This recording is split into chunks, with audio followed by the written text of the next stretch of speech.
I greet you all in the name of Jesus Christ. And happy Independence Day. I hope you have enjoyed it. And you're going to enjoy it the more. Welcome to the Independence Night at Christianity Focus Center. Mengo Chisenyi, LC1 Kiganda Zone. Somebody say today. Today. I am leaving this place with my total independence. In the name of Jesus. Independence is something to do with freedom. And Jesus, this is what Jesus said. That when the Son will set you free, then you will be free indeed. Today, Jesus is here to give somebody his or her total freedom.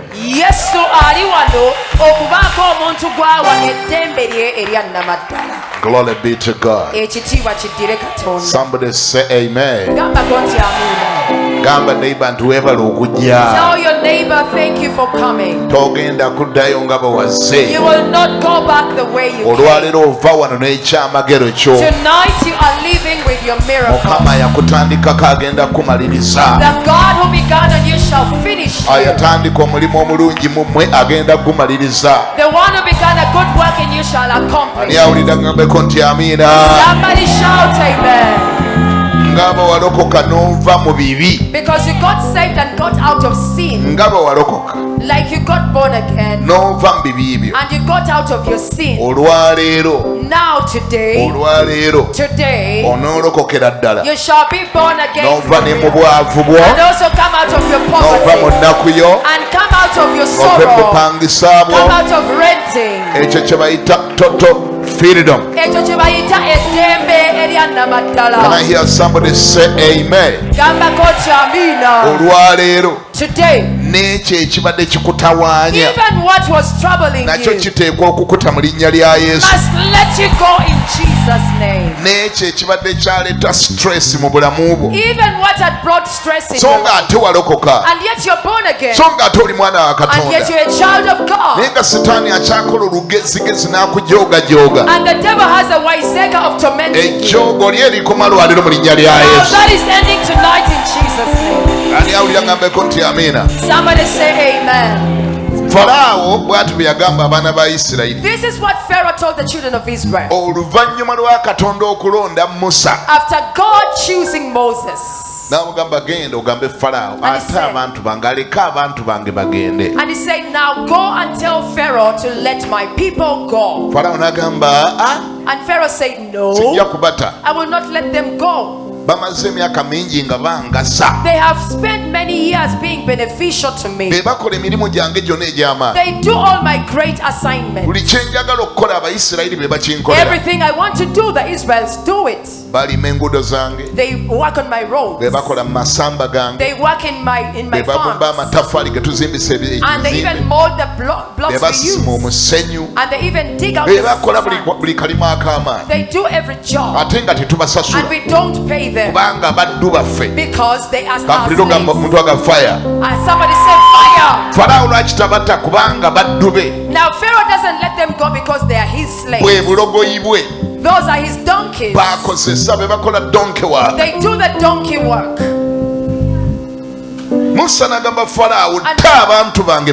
Moses told Pharaoh, let my people go, says the Lord. And Pharaoh refused. And the Lord started bringing punishment. Tonight the camp of the enemy shall get cut. The Bible says that the palace of the king got light, and Pharaoh did not listen. Mukama n'aleeta enkukunyi and God brought back era Falaawo n'atawulira and Pharaoh did not pay amazzi ne attention gafuuka omusaayi and water became blood era Falaawo n'alemerako and Pharaoh did not ensi n'ekwata ekizikiza and there was darkness in the era land. Falaawo n'alemerako Pharaoh did not budge ebikere ne bibuuka mu ddiiro lye and frogs came in his ne living mu room lubiri lwonna and in the whole era palace. Falaawo n'alemerako. And Pharaoh did not. Katonda tagenda kwegayirira Falaawo. God will not beseech Pharaoh. Ajja muteekako akazito buli kaseera. He will put pressure on him. Ajja kwongeza pressure buli He will kaseera increase the pressure all the time paka ng'akutadde mu linnya lya Yesu. until he lets you go in Jesus' name. Paka Falaawo lwe yalaba nga kimuyitiriddeko Until Pharaoh saw it was too much. n'ayita Musa And he called Moses. n'amugamba mazze ne nzikiriza And he said, at last I accept. bagende. Let them go. Mbakkiriza mugende. I've allowed you to go. Mbakkiriza mugende. I have allowed you to go. Only under one condition. Naye olw'akakakulizo kamu. And this is what I've come to talk about today. Kino nno kye nzize okwogerako olwaleero. Pharaoh said, I've allowed you to go. Fera agambye nti mbakkiriza And okgenda. this was, I think this is Exodus chapter 8 verse 28. Wano tuli mu kuva essula ya 8 olunyiri lwa 28. If whoever on the screen you have that scripture, please put it up. Ali ku lutambi tuteereyo And the Pharaoh said, bw'atyo Falaawo n'agamba I will allow you to go. ngenda kubakkiriza okgenda Only that naye you should not and you shall not go very far. temuteekeddwa genda era temujja genda wala nnyo. Did you remember to say fire? Ojjukidde okuyita omuliro. You shall not go very far. Temujja genda wala In other words, nnyo. go, Ekitegeeza mugende but when you go, naye bwe munaagenda don't go very far. temugenda wala nnyo.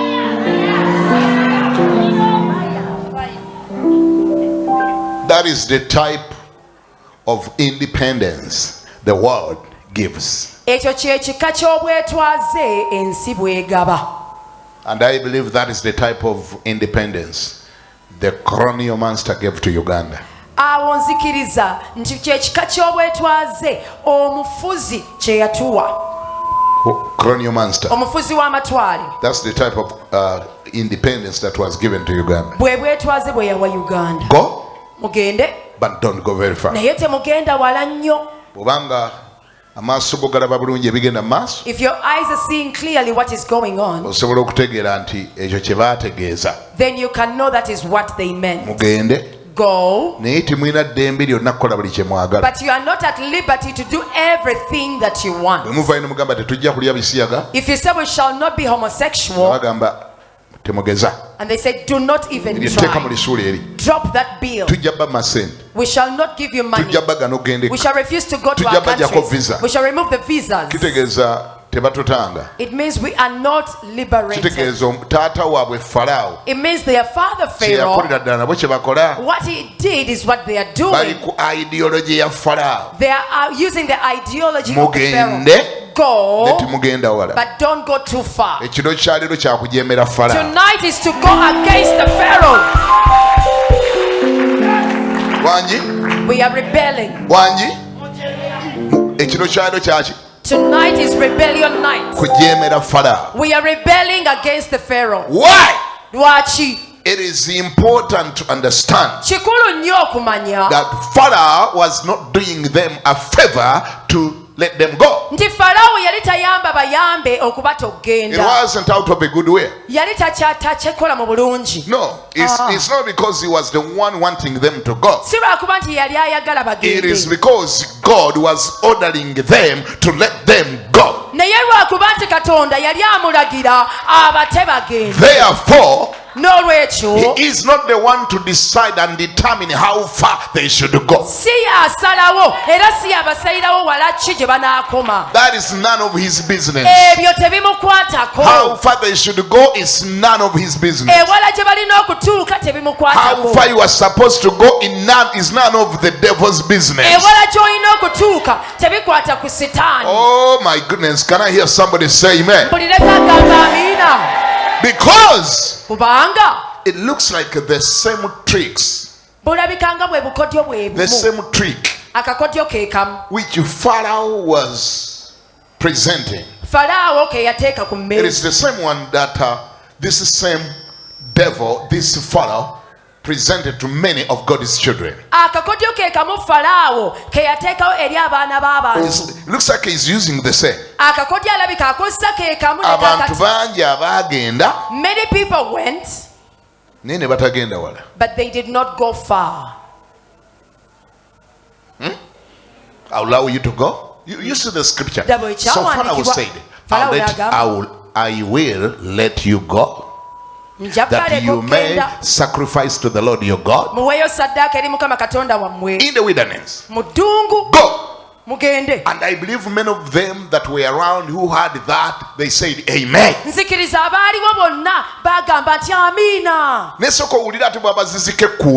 listen to how listen to what he says. Only you shall not go very far. That is what we came to deal with tonight. That's what we came to deal with tonight. Why? Why shouldn't we go far? Why are you born again and not yet born again? Why? Somebody say why? Why are you healed but not healed? Why did demons flee away from you? And yet at night they come and drum you. Why are you educated and yet you don't have a job? Go and study but never get a job. Somebody say fire. How comes that you got married but now there is no child? Then where is the joy of marriage? Go but don't go.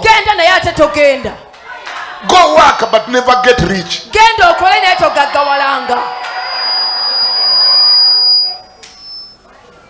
Go work.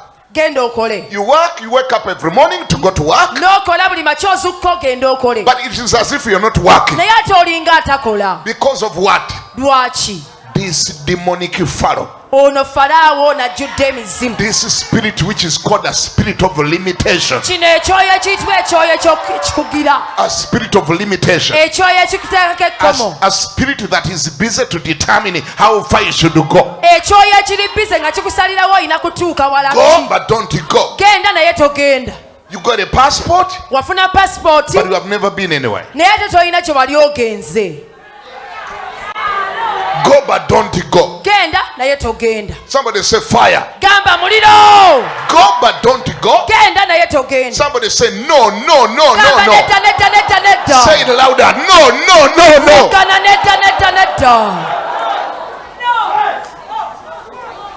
Your life is full of uncompleted, uncompleted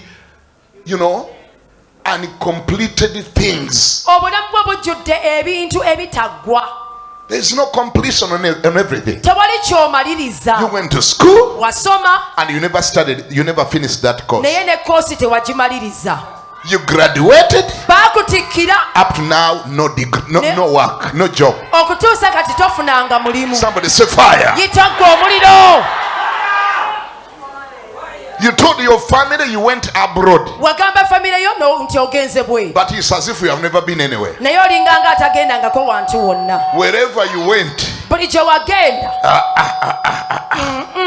even yourself you hate there.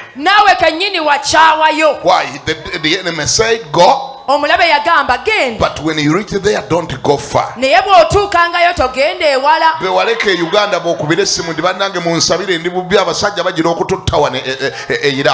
call the people you left in Uganda. They are about to kill me in Uganda. Pray for me. They are beating us every day.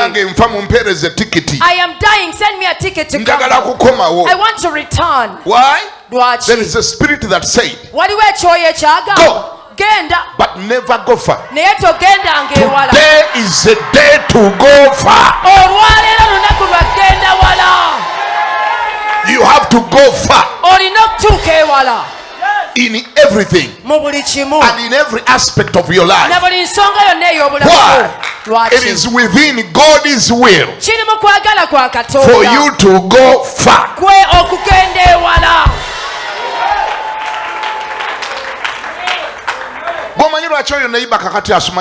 Do you know why your neighbor is dozing right now? Something told them, go in the night prayer, but when you get there, sleep. Oh my God. I have allowed you to go the overnight, but when you get there, sleep up to morning.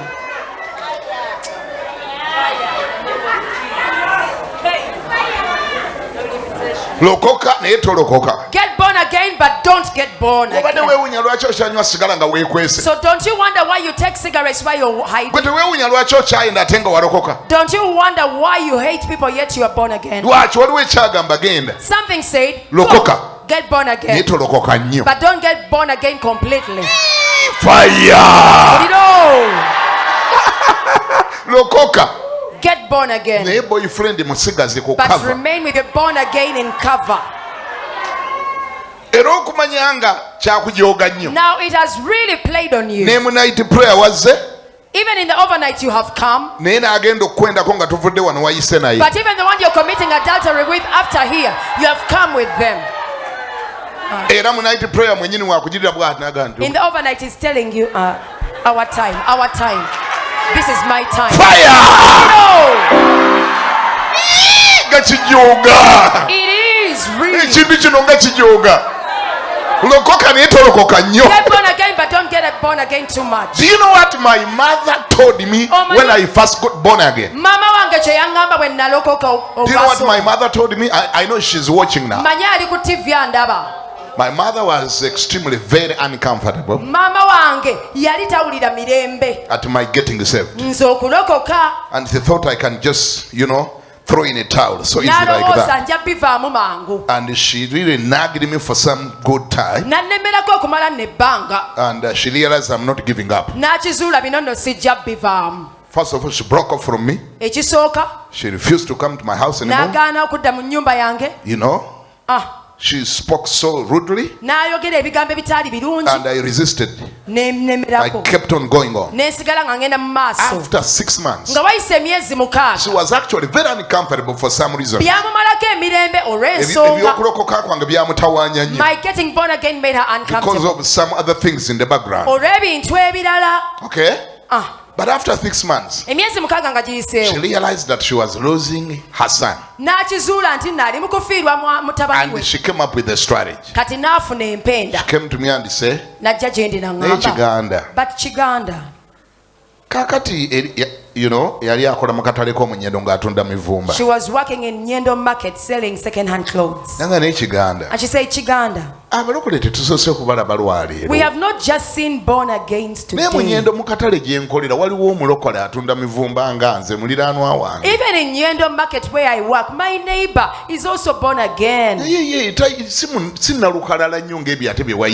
But she is not so radical like you. Mulokole bwe tabulira njiri mu takisi tabera mulokoke kwigamba mulokole linga lwaki tobeera ng'oyo. She is born again, but she doesn't preach in the taxi, doesn't preach on the streets. Why don't you do things like her? She's not about Jesus all the time.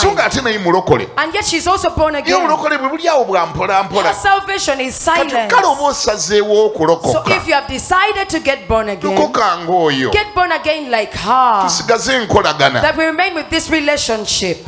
And I said, now that born again looks to be born again, but I think Pharaoh shouted and said, don't go far. So I will not get born again like your born again friend. Do you know there are people who have people they call their born again? You might be in your family people and you are there born again. And they usually say we have our born again. Be careful when they start calling you our born again. It could be that when you are having a funeral rites or at a wedding, when they are looking for somebody to light for them a cigarette, they will come to you. Light for me my cigarette. Mulokole, how much is beer? Go and buy for me. Buy for me beer at the shop. If you run and buy for them beer and they take it, they send you for a girl and you bring her, then you become their tight friend and they usually say, we have our born again. Because you even help them in their sin. They have already put you down. You don't pierce them. And yet Jesus said, I have not come to bring peace to the world. You know what he meant? He even said, because I brought a sword. Now you're a friend to a witch. Be careful. When a sorcerer is your friend, how does that start? He is full of demons. And you're full of the Holy Spirit. But the witch says you are their best friend. And yet Jesus said, I did not come to bring peace to the world. I brought a sword. I came to separate the child and the mother. Why? So what was disturbing my mother? She used to have time and go to the shrine.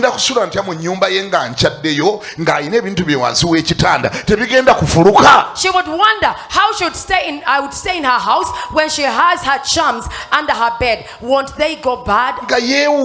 She would wonder. How will we be in the house together? Won't my things get spoiled? But when you see a witch saying that you are their friend, tell your neighbor, be careful, you may be alike in certain ways. You may be alike in certain ways.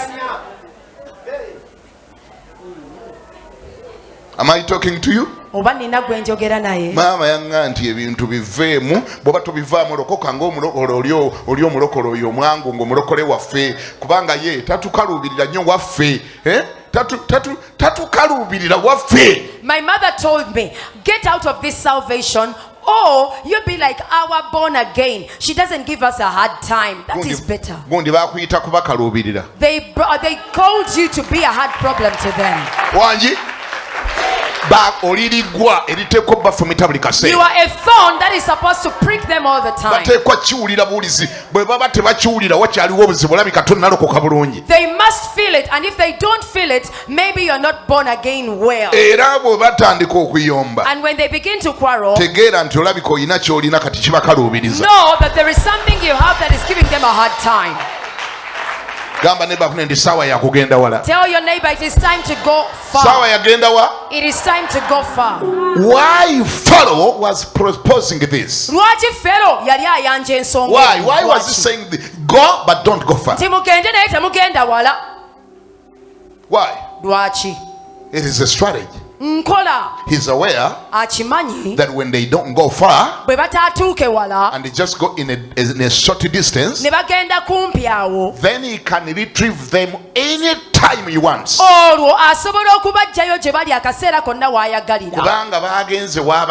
Because they have gone where he can see them. They are on that mountain. Pharaoh agenda naye togenda wala alina ensonga lwaki akyogera ayagala ogende waakulengerera ng'essaawa yonna waakwetaagira akusikayo n'akugjayo. Pharaoh wants you to go. He says go, but don't go far. He wants you to go where he can retrieve you from where he can see you. In other words, he wants you to operate within his territory. Ayagala okolere mu matwale ge. And yet what you're doing is God. Whatever you're doing is for God. But you are doing it within his territory. God has not called you to operate in the territory of Pharaoh. You are not Pharaoh's servant anymore. And Pharaoh is not doing you a favor to release you. It was by God's pressure. It was by God's command that the Israelites had to go. Whether Pharaoh likes it or not. Therefore, it's none of his business.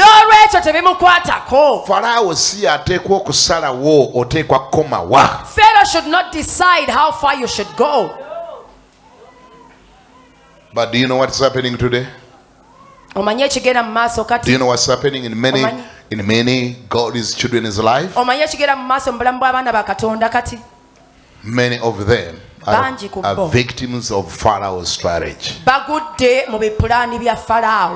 Many. If it's not in the area of salvation, then it could be in the area of your health. You got healed but not healed. Some others is in the areas of finance. Ekyoyo kya limitation kiri awo kyasalawo kigamba nti nja kukkiriza okole naye tosukkanga emiliyoni emu n'ekitundu. The spirit of limitation said I will let you go and work but you'll never get more than 1.5 million. Always just operate within that working capital of 1.5. Bulijjo kolera mu ezo sente zakakadde kamu kitundu. Era bwe zeeyongerako ne zibanga zeeyongerako ne zifuuka emu kinaana emu nsanvu ng'omwana agwa mu buugi emitwalo asatu gasobola okugenda mu ddwaliro. And when you reach 1.8 million, then your child falls into the porridge, and then you spend the 300,000 on treating the child. Bwe zisukka ku zeeyagamba nti zona okomangako kajjajja ak'omukyalo akabadde kagaanidde okufa nga kafa sente zisobola okugenda mu lumbe era ogenda okudda nga zaagenze. When it goes beyond the limit he had given you, then your grandparent you have never seen over many years falls sick that you go to the village and bury them. Tugenda kukoowoola eggulu. Tonight we are calling heaven. Musa n'addayo ewa Mukama. And Moses went back to the Lord. Musa n'addayo ewa Mukama. Moses went back to the Lord. Musa n'addayo ewa Mukama. Moses went back to the Lord. And he said, Lord, I don't understand what this man is saying. He has said we should go and yet we don't go. He has said he has allowed us to go. But when we go, that he should decide how far we should go. And the Lord told Moses, I am going to do something he will never forget. Let me put more. Tonight we are going to call on heaven. That we may put pressure on Pharaoh in Jesus. Whatever held your life should let go. Whatever held your marriage should let go. Whatever held your children, they go to school but not jobs. Whatever bound your family should let go. Should let go. Whatever bound your destiny should let go.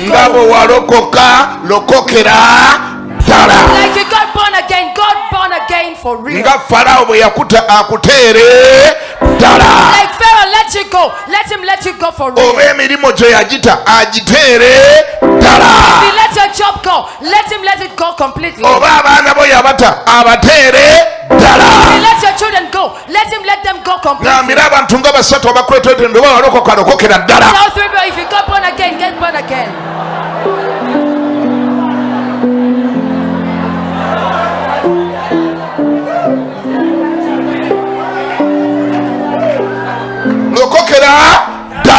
Get born again for real. boyfriend muwereze simu yatakuwasanga badde akwebekako mugambe ebyange naye bikomye lwaleero. If you can, send that boyfriend a message and tell them you and I, that business of fornication ends now. Maliriddde ogenda ewala. I am determined to go far. Siwulira maliriddde ogenda wa. I am determined to go far. Girlfriend muwereze ka message omugambe amaane ya ne me. Tell him no more. Nkomyawo tojja kunnyendako. No more fornication again. Sikulimba omusajja omusiraamu muwereze simu mugambe togenda kwongera kunnyendako kati nalokokedde. Tell that born again no more fornication with me. I am now born again completely.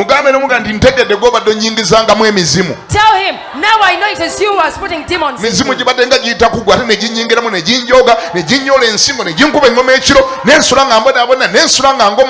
Fire! Demons were coming through you and told me I have sleepless nights, but tonight catch fire in Jesus' name. How come you're born again? And you sleep in the movies of demons. They beat you, they kick you, box you, they sleep on you, they roll you, they pull you. Everything. Do you know why they take advantage of you as you're born again? Because you went, but you didn't go far. So you're going to leave where you went and go to where Pharaoh can no longer see you, in Jesus' name. Hallelujah. Amen. You're going to go where Pharaoh has no more network. Have you ever gone to a place having gone with a phone, and you go to that place and the phone shows you no network? Has it ever happened to you? It means that the cell towers of those who gave you that SIM card don't operate there. Hello. Hello. We are going to go where the devil has no network.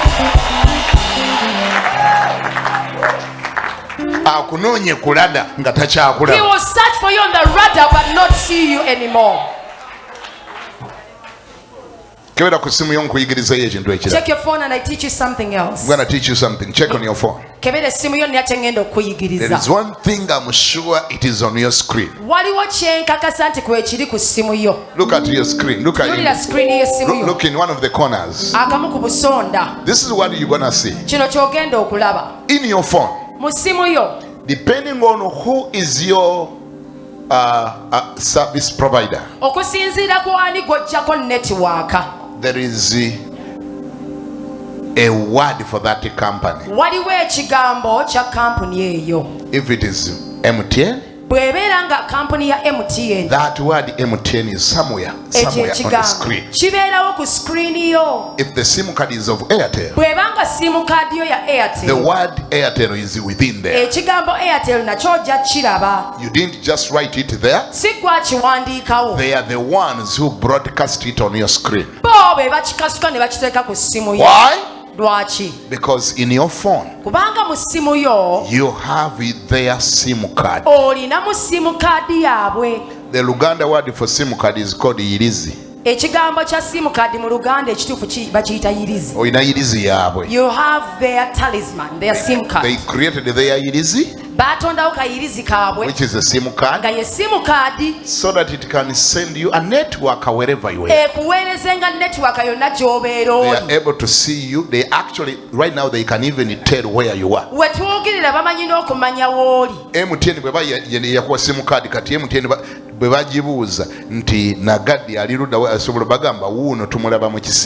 If it is MTN that gave you the SIM card and they ask them, where is Nagadia right now? They will tell them, we can see Nagadia.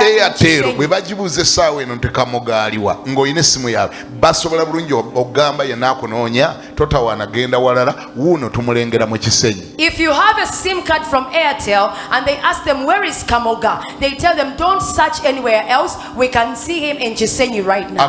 Is that right? IT people, am I saying the right thing? They can tell where you are because they gave you a connection. Now it is that through that connection, or whoever wants to call you, they are able to forward the call to you.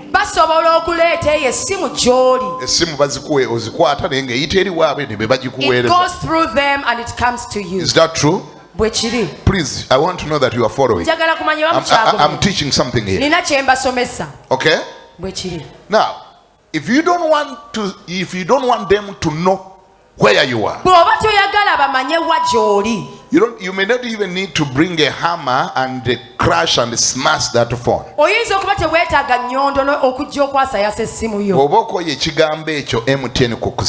If you're tired of the word MTN on your screen, or Airtel, or any other telecom network, all you need to do is a very small thing. Open the SIM. Open the telephone, remove the SIM, place it on the table, or throw it away. That word will not be on the screen anymore. Neither will they ever be able to know where you are. Is that true? They will never know where you are again. Right now they are able to know where you are.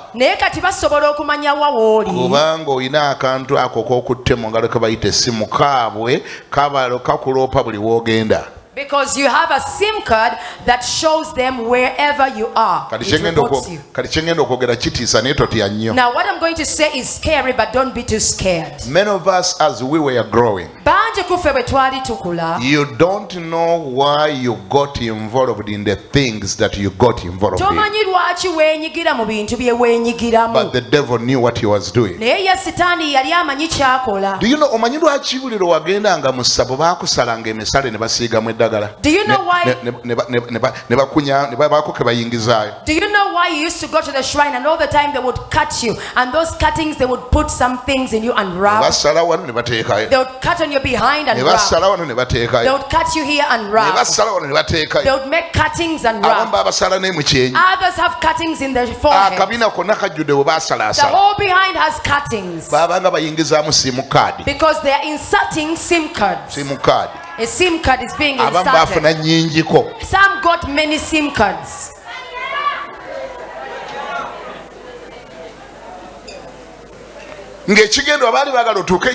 Because they wanted you to get to a time that when demons are searching for you, they don't struggle. Because you are already on the radar. You're easily accessible. Even if you go anywhere, they say, there she is. Even in China, they say, right there. Even in Abu Dhabi, they say, right there. That whatever they want to do later will not be a problem to them because you're full of their SIM cards. The whole agenda was to get you connected on the network. And up to now, some people are still struggling. Many are struggling. That's why Jesus told those Jews that had believed on him. These were believers, by the way. These were Christians. They had previously believed on Jesus Christ.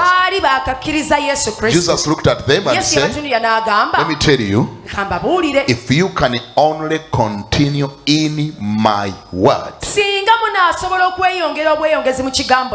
then you'll be my disciples. And you'll be my disciples indeed. And you will get to know the truth. Remember, they had already been saved. But Jesus looked at them and he realized there was something still missing. And you will get to know the truth. And then the truth shall set you free.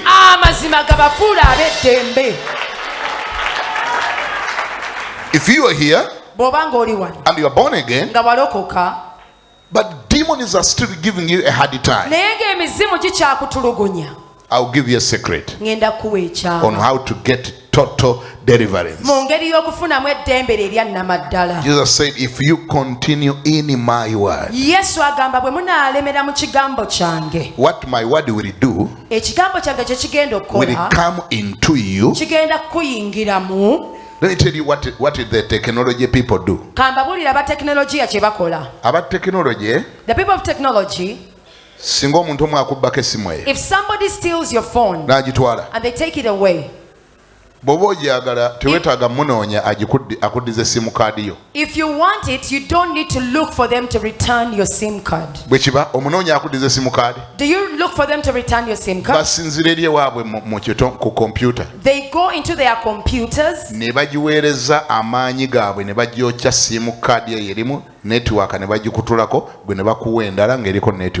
they send their power into the SIM card wherever it is and they block it. They copied that from Jesus. So when you get born again, Jesus doesn't do anything else. And you give him your life.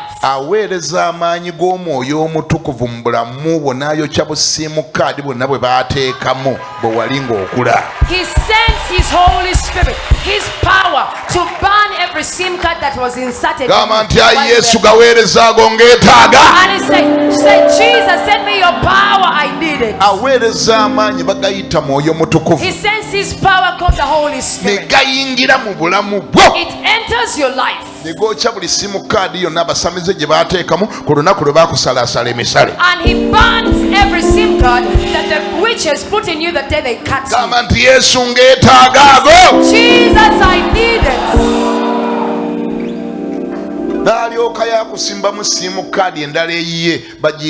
Holy Spirit. And he inserts his own SIM card called the Holy Spirit. And then you walk with the network of heaven. That whenever you walk, heaven can see.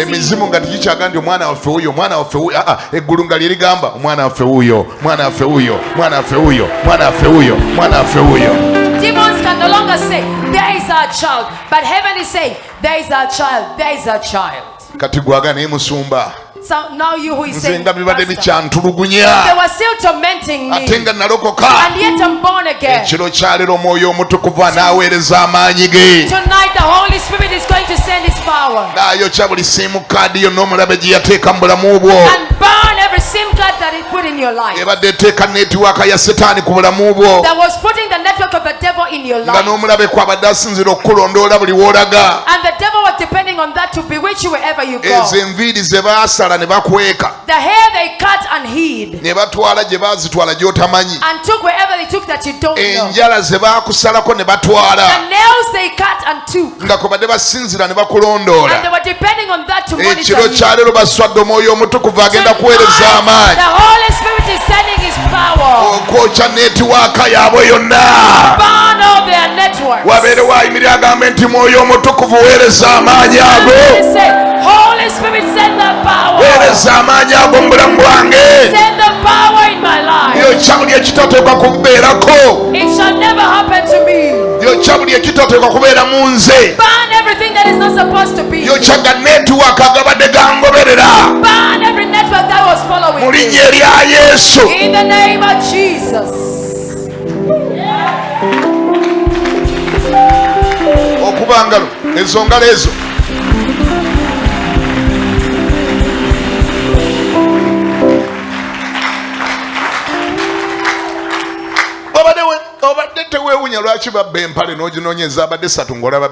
Haven't you wondered you had 3 pants and now you're seeing 2? And they put the dust away from you. They stole the clothes and they are doing that. So when they meet you when you're weak, you're born again and you're not born again. You're born again but walking in sin. Then they get advantage over you. Ladies and gentlemen, children of God, when you hear us telling you to let go of sin, forsake your sin, it does not help us.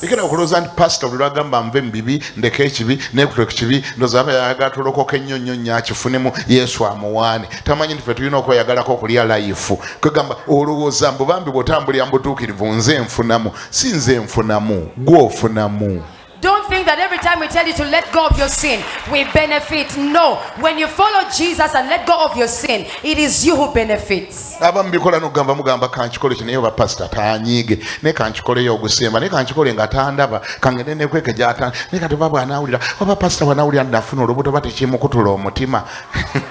Some of you say, let me do it, but I will hide from him. I wonder if the pastor knows what I've done. Some of you even get pregnant and say, won't it break my pastor's heart that I'm pregnant? I am not the one that gets affected whenever you commit sin. Nzogamba nti leka ekibi mbangezako kutaasa oveeko netiwaaka ya Setaani kubaka weerabisa buli lwokola ebibi weerabisa omulabe omuyambo oyamba omulabe okutegeera w'oli ajja akutulugunye obeera weetaddeko netiwaaka. Ulira Isaaya agamba nti mu butuukirivu mw'oliyima okunywezebwa. Nange mbaako oyo kulabanga obonaabona. I'm also tired of seeing you suffering. Nk'oyo kulabanga emizimu gikyakutuga. I am tired of seeing you strangled by the demons. Ate ng'olokosa okumala ebbanga ddene. And yet you've been born again for some time. Singa gituga wa wiiki emu. At least if they strangled somebody of 1 week. Oba nga gituga wa mwezi gumu. Or maybe somebody who is 1 month old in salvation. Kale gye yayitira wangi ndowooza gikyafuluma gikyaggwa. Maybe they've gone through too much. Naye bw'obanga oli bwa myaka 10 mu bulokole. But if you're making 10 years in salvation. Naye ng'emizimu gikyakulya ng'akatogo. But demons are still eating you like pottage. Osula ku mugomyo. You sleep on trouble. Osula obuuka mu bbanga. You sleep jumping up. Weeraba obuuka ng'ekinyonyi. You see yourself jumping like a bird. Weeraba oli mu ntaana buli kiro. You see yourself in a grave every night. Weeraba oli n'obukazi obukadde obwafa. You see yourself with old women who died. Then that means there's something that need to be dealt with. And what is that thing? The network has to be cut off. But before you cut off the network, you may need to cut off the sin. The sin. Cut your life off of a sinful life. Okoyo kuloga. Are you tired of being bewitched? How many are tired of being bewitched? Okoyo kuloga. Are you tired of being bewitched? Okoyo kuloga. Are you tired of being bewitched? Wanji? Mu butuukirivu mw'oliyima okunywezebwa. In righteousness shall we be established. Tambulira mu butuukirivu tewali muntu agenda kwepampalikako kuloga kuba tewali agenda kusobola. Walk in righteousness and nobody will tamper with bewitching you because they will not manage you. Naye kizibu nnyo okutaasa omulokole omutaasa mu ddogo bw'abanga akyatambulira mu kibi. It is so hard to save a born again person from witchcraft if they are still walking in sin. Ayagala okuloga oyo gw'aloga. Whoever wants to bewitch will bewitch them. Ne bw'oba omwagala nnyo lyagamba wa oyo tulina we tumufunira tujja mufuna oyo tumulina ali ku netiwaaka yaffe. Even if you love them so much, they say, anytime we want them, she's on our network, we shall get her. Oyo akyali mu territory yaffe. She's still in our territory. Oyo buli waali tumulaba. We see her wherever she is. Oyo afunika. That one is reachable. Va mu territory ya Farao. Get out of the territory of the Pharaoh. Genda atoogendere ddala wala. Go and go far. Genda abaloga gye batasobola kukologera. Go to where those who bewitch will never bewitch you. Okola otyo gendayo. What did you do to go there? Weeyongera mu kigambo kya Katonda. You got deeper in the word of God. Ne weeyongera mu Yesu. You got deeper in Jesus. Ne weekutula ku bulamu bw'ekibi. You break off the life of sin. N'otambulira mu butuukirivu. And you walk in righteousness. Bayibuli egenda nti mu butuukirivu mw'oliyima okunywezebwa. The Bible has said, in righteousness shall you be established. Olwo gojja kufuuka atakyalogeka. Then you shall become somebody unbewitchable. Abayoola ettaka bajja kuyoolera bwerere bw'obanga otambulira mu butuukirivu. Those who pick your dust will pick it in vain if you're walking in righteousness. Ababba empale bajja kusemba nazo. Those who steal your underwear will be ashamed with them. They shall not be beneficial to them. Somebody say amen. Those who cut your hair will not use them. If they want, they should eat it. Those who cut your hair and your nails will not manage. Why? Because the network they are using to access you has been broken.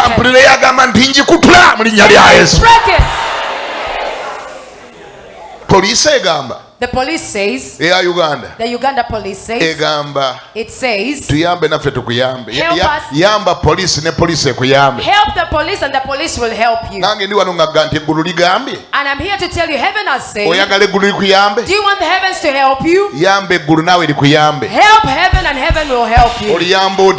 How do you help it? In righteousness. In righteousness. In righteousness. Give me the scripture. These people need to see the scripture. Give us the scripture. Heaven has said, do you want to be established? Do you want to be established? Do you want to be established? Are you tired of being taken for granted? Are you tired of being bewitched? Now they've said in righteousness. Can we get the scripture broadcasted on the screen? Get me off the screen. Me people have seen me for many years. They've seen me for a long time. This is Isaiah 54:17. Isaiah. You mean today you have somebody in the booth who do not know where the scriptures are? 54, Isaiah 54:17. From 14. 54:14. Isaiah 14. In righteous you shall be established.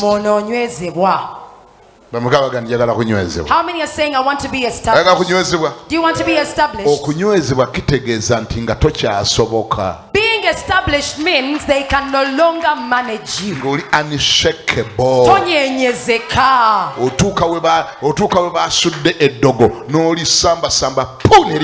You come to where they put their witchcraft and you kick it away.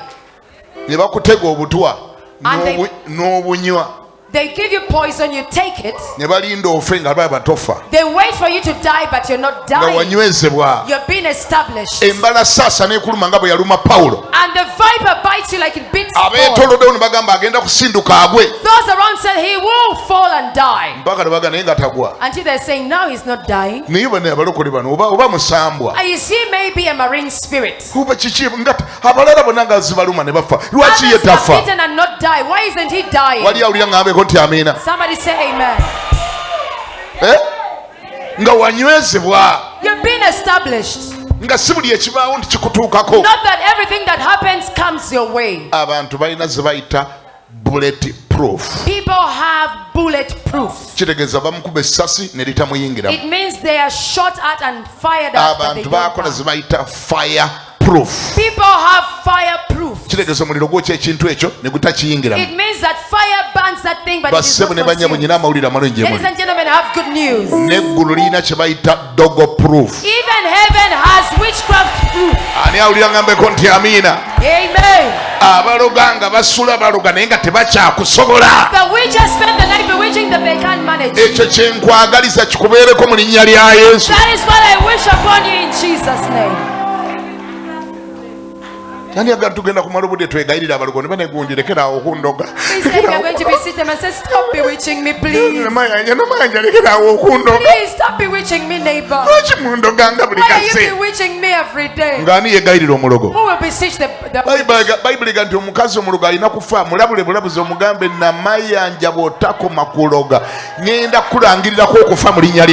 The Bible says suffer not a witch to live. If they don't repent, they should die. Who say we should bewitch the witches? Let them do whatever they want to do. God will not beseech Pharaoh. God will do his way. Say his way. His way. He told Pharaoh, if you have refused to let them go, I am going to put more pressure on you. You shall vomit them in Jesus' name. No, this business of Pharaoh saying go, I've allowed you to go, but don't go far. That is nonsense. Go,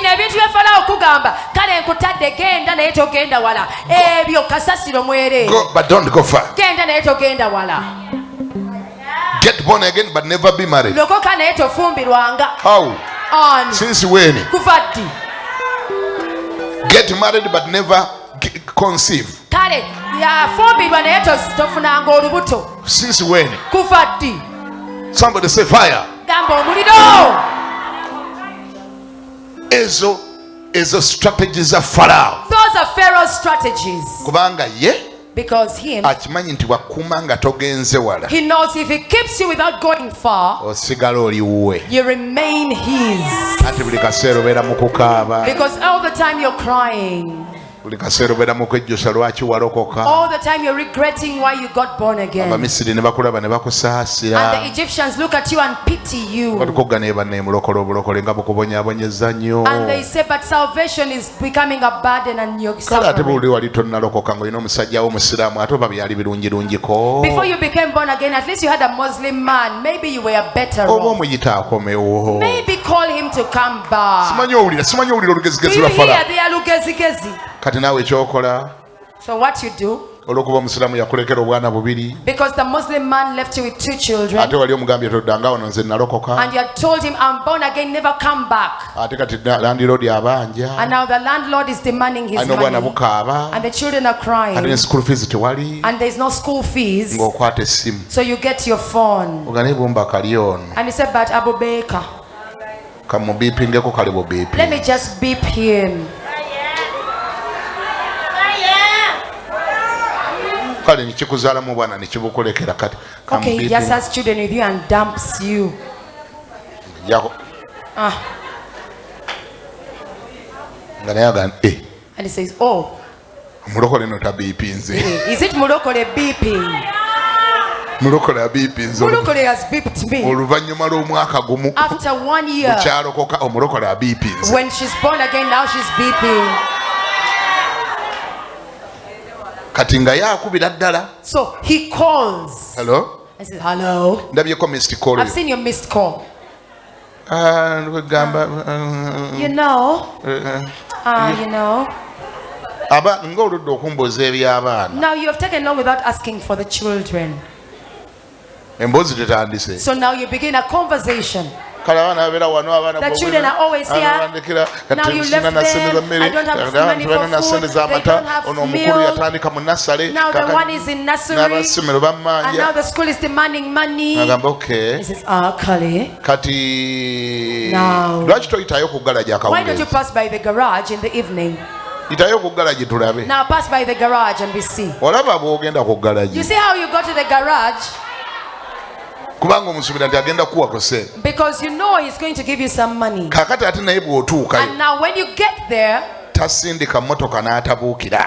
not push the car and not jump onto it. The money that you're taking, he asks now, how do I benefit? Now you got born again and said, now you're born again. And you chase me away. Now you've come for my money. And he takes you to the place where they make tea. He said, now take tea and chapati. And you see it. And yet he's keeping his food. And now at 2, now you came at 2 now. Now there's a Haji who's going to give you some. Wait, he's about to give it to me. 5, 6. All the other mechanics go home. They go home. 6. Now he says, I'm about to give it to you. At 7:30. He says, I'm about to give you the money, but now you're lying. Why do you act up? Now, getting born again, does it mean to hate all of us? I think you know what comes after that. If you don't come back with another pregnancy, you come back with HIV. 2. You pick one of the 2. If it's not another pregnancy, you go back with AIDS. And yet you had jumped that hurdle. And yet you had survived that. Yet God had mercy on you. And yet you see how you go back. Why? Because when you left, you didn't go far. And Pharaoh said, if it is too hard, now come back here and sort it out. You're still in my territory. There is a lot of food where you left.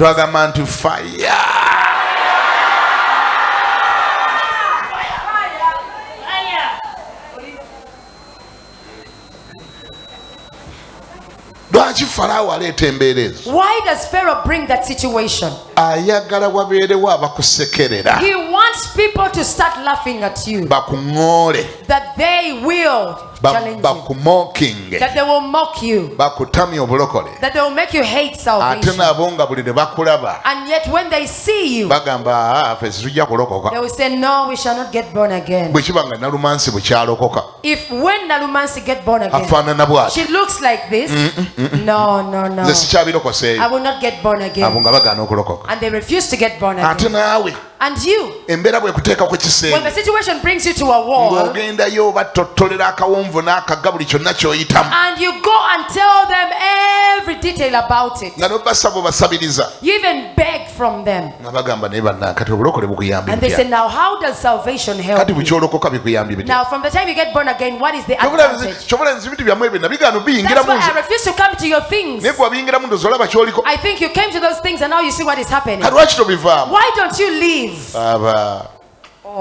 Nandi tobigendamu ebyo. Please don't go. Yamba buyambi kuba tomanyi kyempitamu. Help me because you don't know what I'm going through. Okimanyi baba kino kyenkigamba gwe sina gwe nsobola kigamba. You know, brother, this is you I'm telling. I can't tell anybody else. Okimanyi nti n'akapale ke nyambadde munda kalimu ekituli. Do you know that even my underwear has holes in it? Era oba olinayo k'otakozesa nnyo waali kampadde. If you have something you're not using very much, give it to me, sister.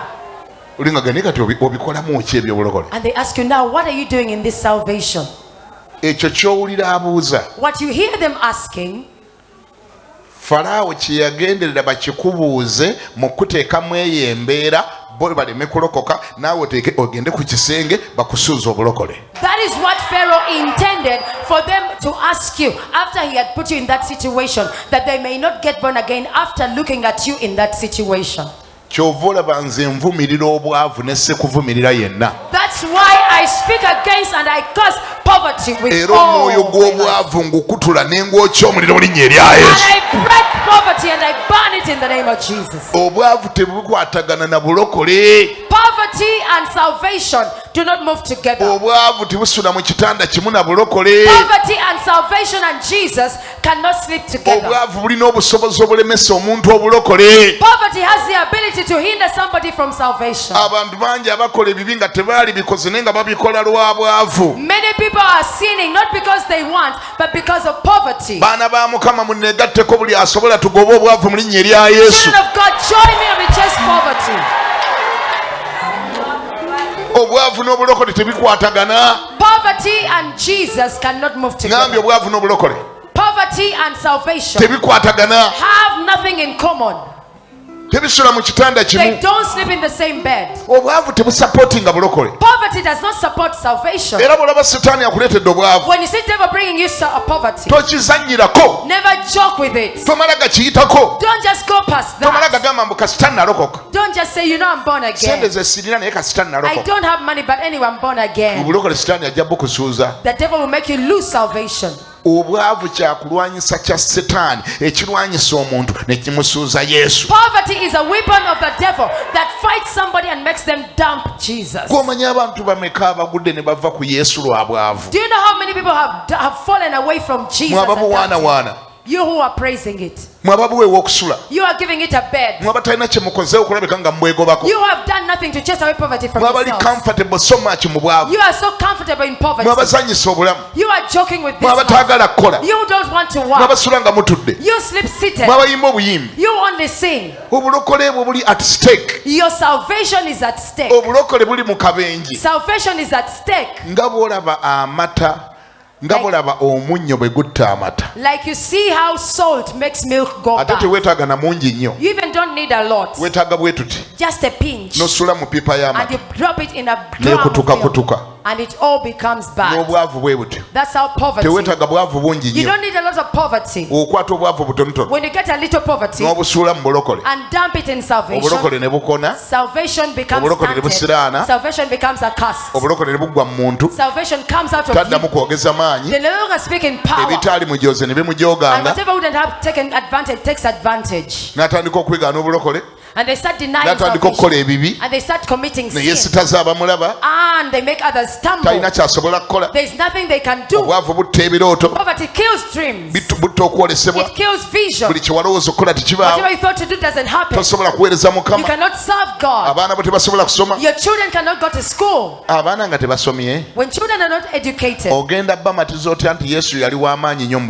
will you convince them that Jesus was powerful in your life? They will ask your mother, these things you came to, did you understand them well? Why did we suffer a lot when you were in it? You see how your children will say, we shall not come in your things of salvation. Shout fire! Bible egani sitani alemengo okubeekulumbalizangako nga mmwe abatamanyi nkweze. The Bible says that devil should not magnify himself in you like you don't know his schemes.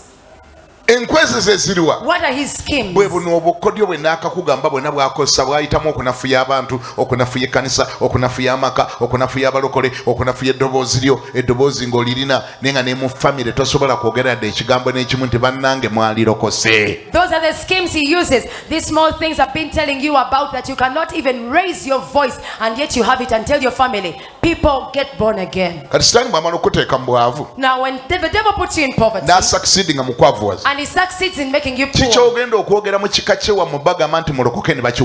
What shall you speak in your family and you tell them to get born again? And they will ask you from the time you got born again, what have you got? Isn't that a trick?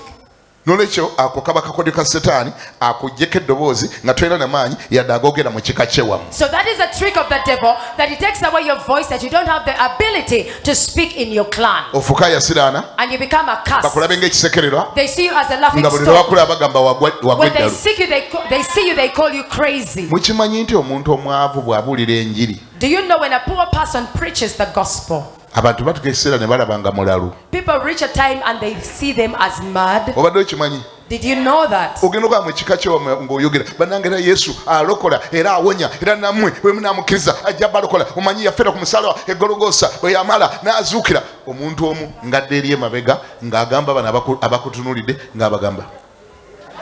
You see, when you start speaking in your clan, you tell them, Jesus is the Savior. He saves you. He died for you. He can heal you. And somebody comes out of them and goes to the back and tells them, now our relative who is preaching, just ignore him. Ignore him. That one is crazy, mad, gone. And tell them, don't pay attention to them. They are crazy. Ati bambi naawe olw'okuba oli mwavu tewabagulidde yadde kuleti za soda 10 nti obazze banywa sigwe waguze ennyama y'omulumbe sigwe waguze gundi ku mukolo kati naawe ekintu kyokka ky'olinawo kwogera bigambo bingi olowooza bye binaabalokola nga oyogera nnyonnyo gy'okoma okwogera ennyo era Yesu bwe munaamukkiriza era afuuka kitonde kijja era ajja nga So because you did not buy for them any drinks, you didn't buy any meat for them, the only weapon you have, the power you have, is your voice. You think that in speaking many words you're going to convince them. You tell them Jesus saves, Jesus heals, Jesus makes rich, and they say you're crazy anyway. Because you've spoken many words. You've spoken for 2 hours. They say, this one is gone, mad. You know what is going to happen to you when Jesus gives you money? Should I tell you what should happen? You will not speak many words. Do you know why? Because you will have spoken some of these words in action. How do you speak in action? Before you go, you send a pickup of rice, a pickup of soda. Then you come later. In the boot there is a whole cow, and you sit. They have to come and greet you. You don't sit for the microphone. They ask you to speak to the people. And then you use 20 minutes and tell them, why don't you get born again? You should accept Jesus to transform you like he did. You need Jesus. Did you hear that? And they ask, how does somebody get born again? accept and get born again. Yene wabaawo agezaako okusituka omutamiivu ali awo ebbalibbali okumanyira nti akuvuma gwe tewetagayadde omunyega bo be bamutwala nga kaguddeyo. If somebody, maybe a drunkard, tries to abuse you, they will come and carry them when they are not stepping. Bamukwata bati bagamba ovuma omulokole watugulidde kiwano. They hold them tightly and ask, you are abusing our mulokole. What did you buy for us? What did you buy for us? What have you bought for us? Do you know he bought all the soda you're drinking? You know he brought all the meat we are eating. You know he brought all the rice. So if he takes his stuff away, so they pull him away and take him, and they said, don't ever touch that man. And yet those who are taking him a rosary, God gives you money in Jesus' name. May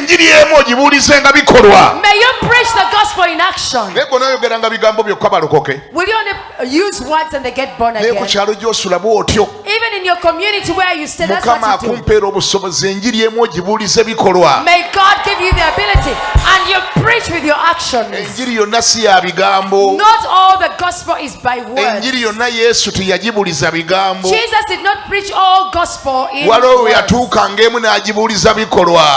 There are places he went to and he used to preach with action. They ate bread and they ate.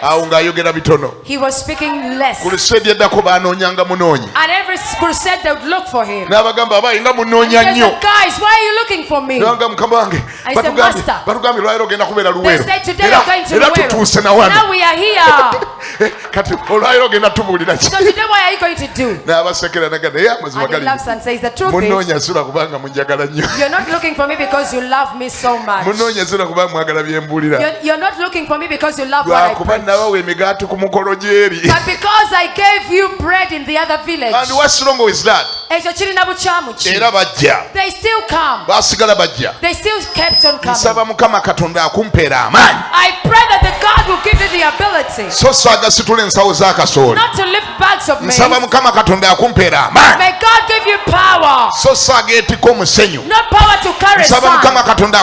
May God give you power not to carry food in the funeral. May God give you power in your pocket in the name of Jesus.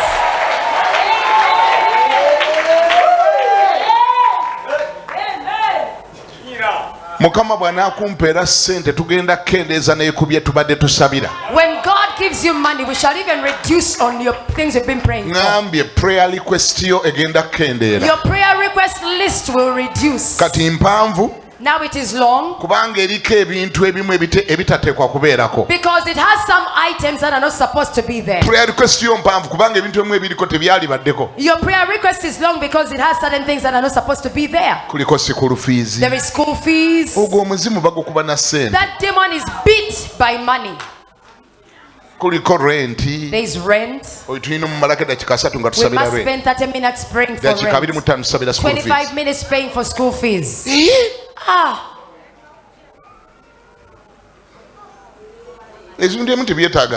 Certain things don't need prayer. They don't need prayer. May God give you money that we beat them with our money. Did you hear what I said? Does anybody hear what I said? The prayer request list shall reduce in length.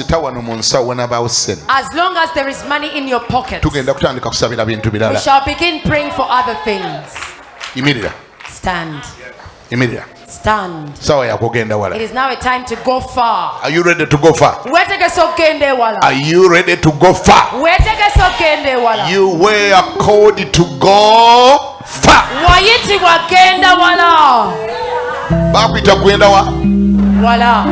It is within the devil's plan and the strategy for you not to go far.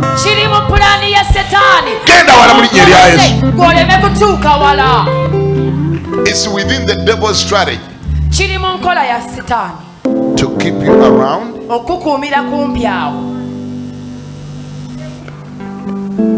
in a visible distance, mukifo era mu bbanga wasobola okulabira so that he can retrieve you anytime he wants. asobola okujjayo wonna w'ayagala. Ladies and gentlemen, this is a very big agenda of the devil. Lino nno ddimu ddene erya Setaani. Big agenda. Agenda nnene nnyo. It's a big agenda. Eno agenda ya Setaani nnene nnyo. The enemy is up to something whenever he said don't go far. Setaani abaako ne kyalubirira buli lwagamba togenda wala. You have to go far. Olina gwe ogenda ewala. Spiritually. Mu nsi ey'omwoyo. Physically. Mu by'omubiri. Academically. Mu by'okusoma. I even said academically. Ngambye ne mu by'okusoma. You got to go far. Oteekeddwa okugenda ewala. Those of you who are still studying, abakyasoma, make up your mind to go far. Salawo ogenda ewala. It's not just to study a little.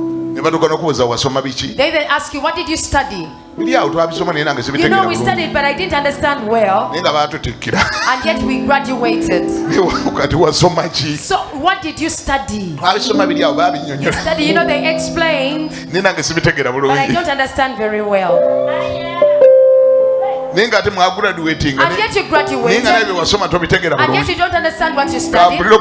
Fire! You got to go far in every aspect of life. It is high time to defy the order of Pharaoh.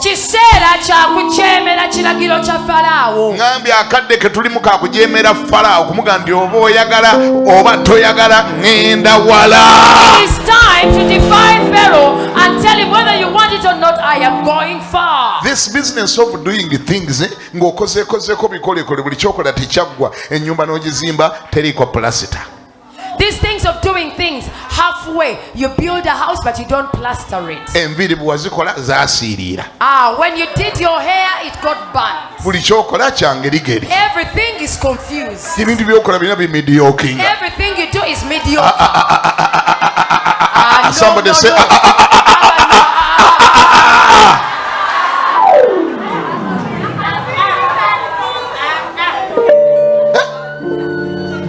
Do you know the devil loses nothing? Do you know he loses nothing? To allow you to be introduced as long as they will never wed you.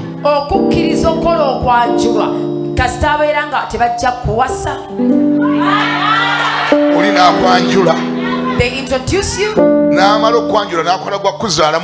After introducing you, all they do is have children with you. Whenever you ask for a wedding, don't you see we have to go take children to school? The children have to go to school. 8 years after he has introduced. That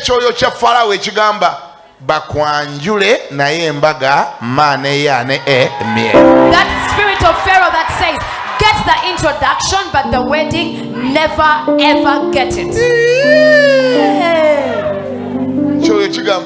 The spirit says, go, but don't go.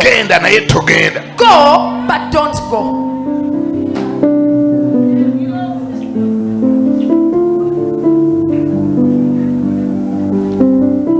Pharaoh loses nothing. Pharaoh talina kyafiirwa. To allow you get a passport. Okukkiriza n'ofuna passport. As long as the farthest you will go. Kasita obeera ng'ewala ennyo gy'olituuka. In terms of going abroad. Mu by'okgenda mu nsi z'ebweru. As long as you will stop at Kigali. Ng'ojja kukoma Kigali. Talina kyafiirwa. There is nothing he loses. They ask you, where have you been? And you say, I've been abroad. And it's true you've been abroad, because even Kigali is outside the country. Oh, you're tired, now you're going far. So go, may God take you far in Jesus' name.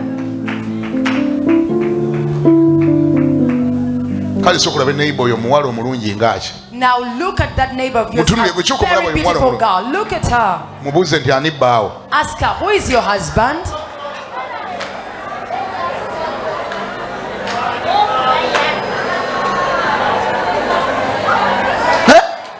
Who is your husband? The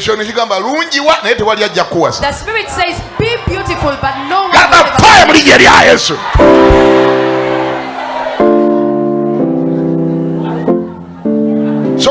blazo yo muwanvu omugogofu oyo ali Now naye. look at that brother. Blazo yo mugogofu oyo. That very tall brother. Buuza blazo yo mugogofu omulaba. Now are you seeing that tall brother? Ani amulinaanya ani alinaanye blazo omuwanvu omugogofu. Tall brother. Mumbulize nti wazze ovuga ki? Mubuuze wazze ovuga ki? What did you come driving? Wazze ovuga ki? What did you come driving? Mitsubishi bagira batya? Mitsubishi. Futsubishi. Futsubishi. Mugogofu. Very handsome. American height. American height. Ne yazza akakuba yazza akanyoma. He came on Futsubishi. Yazza akanyoma. He came on Futsubishi. Fire! Fire in Jesus' name. Spirit of limitation must go now. That spirit that says go, but don't go far. The time is now. Must let you go now in Jesus' name. It must let you go. If you've gone, go far. What did you come driving? Go and drive in Jesus' name. Stand up, sir. Now this height, you don't go on foot. The girls see you and they shake. And then they see you on foot.